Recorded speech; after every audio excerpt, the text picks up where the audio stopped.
Bienvenidos al podcast Playout. Hoy nos encontramos con el psicólogo José Luis Blanco, en el cual vamos a tratar en este podcast sobre la adicción a los videojuegos y sus consecuencias en la salud mental. Bueno, bienvenido José al podcast. Muchas gracias por la invitación. Y bueno, gracias a ti por también aceptar la invitación. Bueno, tengo unas preguntas sobre las cuales están como enfocadas en el tema. Entonces, bueno, me gustaría empezar por la primera, sobre tú como psicólogo, ¿qué entiendes por adicción a los videojuegos? Bueno, ya, pues primero, lo que te decía, gracias por la invitación. Creo que hablar de este tema cada vez toma un poco más de relevancia. ¿Cómo podríamos identificar que una persona está generando adicción al videojuego? Cuando empieza a alterar otras esferas de la vida. Cuando empieza a afectar el estudio, el trabajo, puede haber trastornos del sueño también. Se alteran incluso hasta los ciclos de la alimentación, o trastornos de la alimentación, producto de estar jugando. Entonces es cuando no solo son las horas dedicadas a jugar, sino cuando se empiezan a afectar esas otras áreas de la vida. Y cuando nos cuesta también dejar de hacerlo. Es decir, que no logras desprenderte del videojuego, eso es muestra de que efectivamente ya se vuelve problemático el jugar. O sea, que eso afecta en general todo lo mental y obviamente pues la salud de la persona. Y podría generar ansiedad. Digamos que me podría mirar dos cosas. Que, digamos que podría generar ansiedad y depresión, tener que abandonar el juego. La ansiedad de dejar de jugar y tristeza porque además los juegos suelen ser muy competitivos. Entonces puede afectar la autoestima porque tú empiezas a compararte con otros y eso afecta la autoestima y la autoestima. Entonces eso podría generarlo. También, pero digamos que eso es como el doble vía, porque también hay personas que terminan muy pegadas a los videojuegos y lo hacen porque normalmente se aíslan socialmente, les cuesta el vínculo social y al costarles el vínculo social terminan encerrados jugando. Entonces también es una forma como de evitación o de vida en meterse a jugar para resolver problemas de depresión, ansiedad o cualquier otro trastorno que pueda presentar la persona. Entonces, por si el doble vía se presenta. O que, como si él se sintiera bien con él mismo. Es lo que busca con los videojuegos. Como sentirse bien mismo. Realmente aleja de la sociedad. Sí, normalmente dentro de las áreas que digo que se afectan es el aislamiento social. Entonces, personas que duran toda la noche jugando, 2, 3, 4 de la mañana, y al otro día les cuesta mucho activarse. Incluso uno podría decir que la adicción también se presenta cuando, por ejemplo, el padre o la madre de la adolescente o el joven indaga sobre los juegos y la persona se irrita, se molesta, le dice que tienes que parar. Se molesta la posibilidad, sí, no logra pararla. Entonces, también cuando tienes que ir a trabajar, tienes que ir a estudiar, tienes que dejar el juego, te molesta profundamente. O sea, hay una vez como wow, sobrepasamos los límites de lo que podría ser algo divertido que es un videojuego. Sí. Bueno, ¿cómo sabemos si alguien está jugando demasiado a los videojuegos? No lo mediría en horas, creo que medirlo en horas no funcionaría. Yo creo que lo mediría en tiempo, en lo que te venía contando de cómo nos afecta. Creo que Como el comportamiento. lo comportamental es lo fundamental aquí. Y lo comportamental es, tienes vida social, tienes amigos, tienes vínculos, vínculos cara a cara, o sea, no por redes sociales, sino cara a cara con otros. Ahí mismo es donde yo diría que mediría un poco la tendencia de los juegos. Y cuando no encuentras felicidad en otras cosas. Es cuando encuentras bienestar, felicidad, o crees tener bienestar y felicidad en el videojuego y no en otros escenarios de la vida. Sí. Ok. ¿Qué efectos puede tener jugar muchos videojuegos en la salud mental? Y ya lo habíamos hablado. Sí, un poquito creo que lo hablamos de juegos diferentes, o sea, podemos hablar de trastornos del sueño, podemos hablar de ansiedad, depresión, incluso hay personas que empiezan ese aislamiento social hace que cada vez después más salir al mundo social. ¿Cierto? Y enfrentar el mundo social significa enfrentar la escuela, el relacionarse en la escuela. Esos son chicos que normalmente les cuesta un montón y empieza también a verse afectada su academia. O sea, el rendimiento académico disminuye, laboralmente si yo estoy trabajando también no logro responder de la misma manera. Entonces, todas estas son impactos. Pero Sí. Yo pensaría que como que el impacto más grande que yo he visto en noticias es aquellas personas que digo que se dejan llevar más allá del videojuego que la vida real y empiezan, digamos, a veces yo miro un caso en el que un joven juega, prefiere este juego como el arma y lo pasa a la vida real, o sea, un joven de 14 y empezó a mandar a mamá, al papá, entonces ya eso pasa algo más. Son casos específicos, sí, pero claro, que se puede generar muchos cuadros psicológicos como el que tú nos estás contando. Y el cuadro psicológico que es cuando tú no logras diferenciar entre lo imaginario y lo real. Lo imaginario es el juego. Así que los juegos son diseñados para generar, mm, son muy atractivos. Digamos así, son muy atractivos los juegos y están pensados tanto la imagen como el movimiento de lo que se para enganchar. Bueno, y eso hace que cada vez estés más horas y más horas. Y claro, efectivamente, este caso que tú nos narras es donde se pasa del videojuego a la realidad y no valoras efectivamente lo que estás llevándote por delante. eh, no es real, sino que son seres humanos. Sí, y eso es un cuestión física. Entonces puede haber un sangre, puede haber peligro para la sociedad. Pero también eso tiene que pues, uno tendría que valorar muy bien si lo que desencadenó el juego psicológico fue el videojuego o de base de una enfermedad. Tiene que diferenciar las dos cosas. Okay. Si de base de algo, el videojuego puede activar el cuadro psicológico. Pero también hay personas que también tienen la edad y la etapa de desarrollo en el cual está la persona. Y eso hace que sea diferenciado. Pero eso podría ser claro, claro. Tú me quieres contar, pienso que es más, o sea, más fácil que esto pase en una persona menor de edad o hasta unos 20, 25, a una persona ya madura, porque ya está consciente de lo que hace.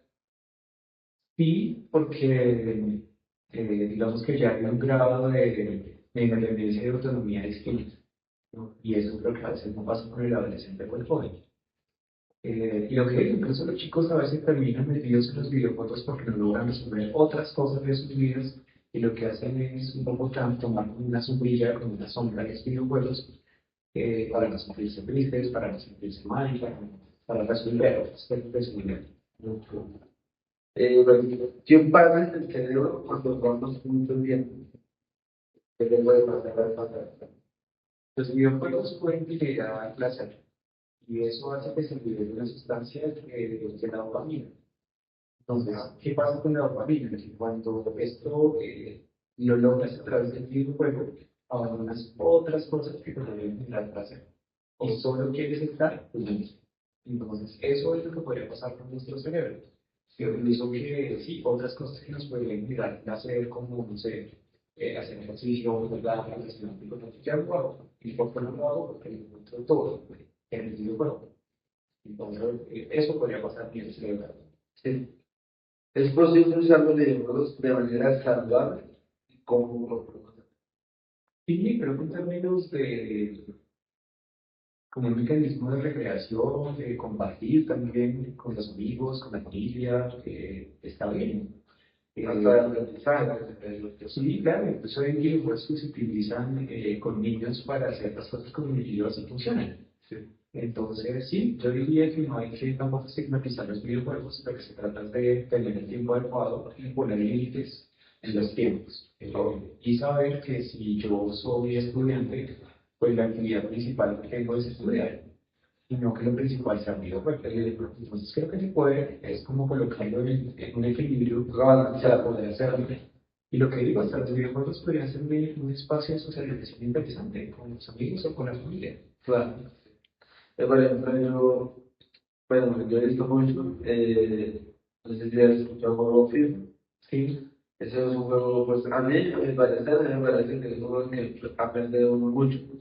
Pues en el sector del fútbol, de jugadas, yo soy mucho jugador de fútbol profesional, incluso tengo un amigo que juega fútbol profesional y se basa en técnicas de tiro. Pero ya también depende mucho lo que tú dices, la edición. Porque, digamos, hay jugadores de fútbol que dejan de jugar fútbol por jugar fútbol virtualmente. Sí, y ahí es donde hay que tener mucho criterio. Es el criterio con el cual yo juego. Yo creo que es lo principal ahí. Ok. ¿Qué puede ser un padre o madre si cree que siempre está pasando mucho tiempo jugando? Y digamos, lo que decíamos, que no se dejan controlar casi. Pues es una buena pregunta. ¿Por qué digo que es una buena pregunta? Porque normalmente el chico, cuando si empiezan juzgándolo, inmediatamente genera resistencia. Ah, sí, Claro, entonces lo primero que tiene que ver el papá o mamá es qué está pasando. Y creo que la forma es acercándose sin juzgar y indagando como de eh, qué sientes cuando juegas mucho, o cómo te sientes, por qué lo haces, cómo lo haces, juegas solo, juegas en grupo, juegas en redes y comunidades para jugar con otros. Y ya una vez uno logra explorar con el chico o la chica lo que está pasando, el padre o madre puede decir entrar a ayudarle a eso tan importante y proponerle las posibilidades. Claro, no es diciéndole como no la prohibición, creo yo, sino contrario a la prohibición, es empezar a negociar los tiempos, como, oye, vamos el fin de semana a jugar fútbol, si les gusta el fútbol, si es un chico, pues vamos, pero no jugar directamente, si no jugar diferenciada. Vamos y lo juegas y lo haces en un espacio donde compartas, socializas y luego si quieres jugar, pues también es una hora para hacerlo. Pero creo que es asumirlo con tranquilidad, creo yo, claro, porque la forma, la proximidad es la mejor forma de apoyar, creo. okay. Sí, y creo que también, bueno, desde el punto de vista mío, creo que también va mucho en los padres, porque muchas veces hay padres que digamos, no le ponen atención al chico, y el chico encuentra como el juego, como atención, distracción, porque yo he visto muchos casos en los que el papá y no solo llega, se levanta, va al trabajo, llega, se fue, entonces el chico entiende solo, necesita, no sé, con algo virtual, Es un fenómeno complicado, ¿no? Porque creo que cada vez somos una sociedad más solidaria. Y creo que la soledad también hace que los chicos se peguen mucho más, tanto a los videojuegos como a las redes sociales. sí. Y lo hacen para suplir todos esos vacíos que tienen. Entonces, y los padres efectivamente creen que se suple con solo cosas materiales y no es así. Creo que lo que más ayuda es el tiempo compartido, pero el tiempo de calidad. O sea, como estar todo el día en casa, pero cada uno metido en su cuarto. No, es porque están en la casa todo el día, pero cada uno en su cuarto y el otro está y códigos y pensamos en qué está haciendo. Entonces, es tiempo de calidad con los chicos y el tiempo de calidad podría ayudar a que no ocurran estas situaciones. Pero lo que tú dices es cierto, cada vez es más complicado que salgan del cuarto. El problema con la juventud y la adolescencia, no sé, hace unas décadas atrás, era que los chicos se la pasaban en la calle, jugando en la calle, socializando en la calle, y llega la pelea con los padres y amigos de que no querían estar en casa. Ahora el problema es que no logran sacar de esa casa, pues un cambio muy fuerte que se presenta efectivamente ahora. Claro, entiendo. Eh, Hay tratamientos para la adicción de los videojuegos. ¿Cómo se tratan eso? Se podría hacer. Y si hay un acompañamiento, digamos que terapias, creo que desde lo cognitivo-conductual se ha trabajado, es un enfoque de la psicología. Ese enfoque que pretende tener la determinación y la capacidad de decisión de la persona en cuanto a los tiempos y en cuanto al manejo. Y es enseñarle a manejar sus propias ansiedades, sus propias frustraciones, sus propias soledades y tristezas. Eso es lo que uno trabaja con el chico y la chica.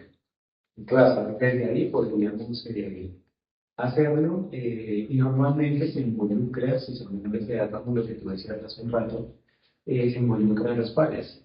para que el tutor o tutora también acompañe todo el proceso, para que sea no algo solo individual, sino que posiblemente le pasa a un chico, posiblemente tenga unas soluciones más en el mundo familiar. O sea, qué pasa en la familia, qué pasa en los entornos, y ayudando como en todos esos espacios de resolver que también, no solo como lo que está pasando en el videojuego y el tiempo de cada videojuego y la obligatoriedad para abandonarlo, sino pues, mirar de fondo qué pasa. Entonces, si hay tratamientos, cada vez incluso creo que hay psicólogos y psicólogas más especializadas en este tipo de adicciones, incluso en adicciones a las redes, por ejemplo. Entonces, son muy parecidas las formas de abordar. Y bueno, eh, con esta evolución de la tecnología y lo que está pasando hoy en día, tú como psicólogo, ¿qué preferirías, digamos, atender a un paciente de forma presencial o virtual? Que vemos mucho también que hoy en día estamos que sí, las citas pueden ser virtual, pero pues pensaría yo que en ese tema no es muy bueno atenderlo virtual. No, porque nunca lo haría visual si eso es lo que se quiere tratar, porque una de las cosas que necesitamos es desprenderlo de las pantallas. Y desprenderlo de la pantalla es que pueda hacer de manera presencial. Incluso que pueda hablar con tranquilidad en un espacio seguro, de confianza. Y lo otro es que cuando hay cualquier proceso de acompañamiento terapéutico, uno tiene en cuenta también lo que es el lenguaje corporal. Porque el 70% de nuestra comunicación es un lenguaje no verbal. Y no es solo lo que se dice, sino en el cuerpo, cómo lo expresamos. Pero también el tono con el cual lo decimos. Porque puede ser lo mismo, pero el tono hace que varíe muchísimo. Entonces, claro, siempre va a ser muy más efectivo un proceso de atención presencial, ¿cierto? Porque ahí, digamos que se trabajan otras cosas, se genera más confianza y logras ver lo que el otro está expresando, así no te diga nada. Entonces, como que eso siempre recomendaría que fuera presencial. Mucho mejor, claro. ¿Qué consejo le darías a los jóvenes para equilibrar el tiempo entre videojuegos y otras actividades? Mm, Les diría que, que los videojuegos son una parte de la vida y no la vida. ¿Y eso qué significa? Que puedan entender que en la vida somos estudiantes, somos hijos, somos hermanos, somos amigos, y pues que a todo esto hay que dedicarle tiempo. Claro. Y dedicarle tiempo significa que pues, son momentos para estar con los demás. Y pues yo creo que los invitaría como que establezcan límites de qué jugar, y no solo qué jugar, sino de los tiempos dedicados a jugar, y lo pueden hacer normalmente, en acuerdo con su padre, que es un escritor, de las 3 horas o 2, pero que son de acuerdo. Y una vez digamos un límite, puede decir como, ok, para con tranquilidad, no es para con ansiedad, para la batalla de la ya y contestar pero y estar cosas. No, aunque lo hago como un acuerdo de que, ok, está bien. O, Y bueno, pues sí, como saber acomodar los tiempos, que para todo el tiempo y demás. Y como última pregunta, José, ¿qué diferencia es entre los jugadores amateurs, que son los que juegan por hobby o juegan porque quieren, y los jugadores, pues sí, los que juegan videojuegos por trabajo, que ganan dinero, como podemos ver todos esos streamers de King y demás, y obviamente pues se da gracias a la evolución también de la tecnología. eso cada vez está más fuerte, ¿no? Y yo creo que la segunda genera mucha competitividad. Y la competitividad es la que puede generar incluso problemas de autoestima en términos de no voy muy bien, me voy perdiendo y además porque empiezo a joder a otros. Y otros es todo el tiempo en querer ganar, ganar, ganar, ganar. Y yo creo que aplica en los videojuegos, pero incluso en la vida cotidiana. O sea, cuando juegas un deporte, o sea, no es ganar. Tampoco es solo venir a perder, sino es disfrutar. Y yo creo que siempre que uno puede aprender. Entonces, yo creo que la invitación es más a verlo como el placer de jugar, hacerlo por diversión y por aprender también. O sea, aprender en términos de un videojuego o de si estoy jugando en la vida para fútbol o baloncesto o fútbol o lo que sea, pero es aprenderlo. Y el problema de la competitividad y del mercado es que se diluye el ser humano y lo vuelve mercancía. Suele la acumulación de dinero. Sí, sí. Eso es lo que pasa un poco con este tipo de prácticas y eso sí genera muchas dificultades en los chicos porque creen ser muy buenos y cuando se enfrentan a eso, se dan cuenta que no, y se frustran. O se frustran en el sentido de yo voy a resolver mi vida económica con esto y cuando no lo logran, pues se frenan con la realidad. Claro. Y pues digamos que eso no debería ser chévere pues, en ese sentido. Sin embargo, pues hay gente que lo ha hecho, sí, hay gente que lo ha hecho. Pero si lo ponemos en términos porcentuales, son pocos. Pocos. Claro. Y yo me enteré también como antes de yo ser, si yo me quiero dedicar a eso, debo ser persona. O sea, debo, sí, como que hay unos que no se controlan, incluso he visto algunos streams a veces me gusta ver videojuegos, donde se descontrolan y por un simple error de un videojuego, o sí, que lo sacan de la sesión, no sé, dañan el setup, o sea, como está la cadena de ellos.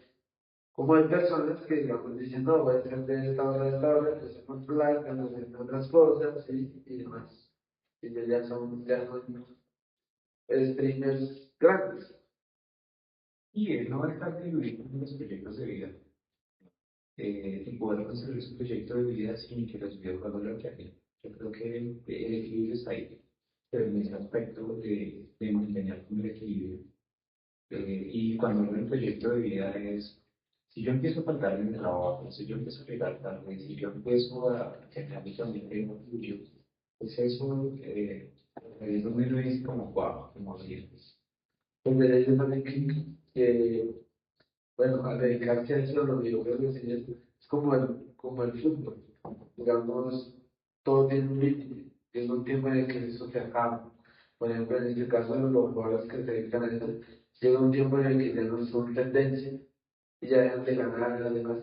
Y para mí, sí, o sea, para mi perspectiva, pienso que a la vez así como ellos ganan, deberían dedicarse también, no sé, a estudiar, a hacer otras cosas que le generen de cuando salgan bien, y no toda la vida pues, pueden estar ahí diciendo, Sí, es eso, es entender que la vida no es solo el aquí y el ahora, sino que también hay que conciliar el futuro y se hace desde ahora, porque y construye el futuro, pero se siente el presente. Entonces, creo que también definir esas cosas, pues creo que no podemos dar la muchas gracias. Bueno, hasta acá el podcast el día de hoy. Y bueno, muchas gracias por... No, Julián, a ti, es otro tema que vale la pena seguir hablando. Listo, muchas gracias. Bueno, buen día.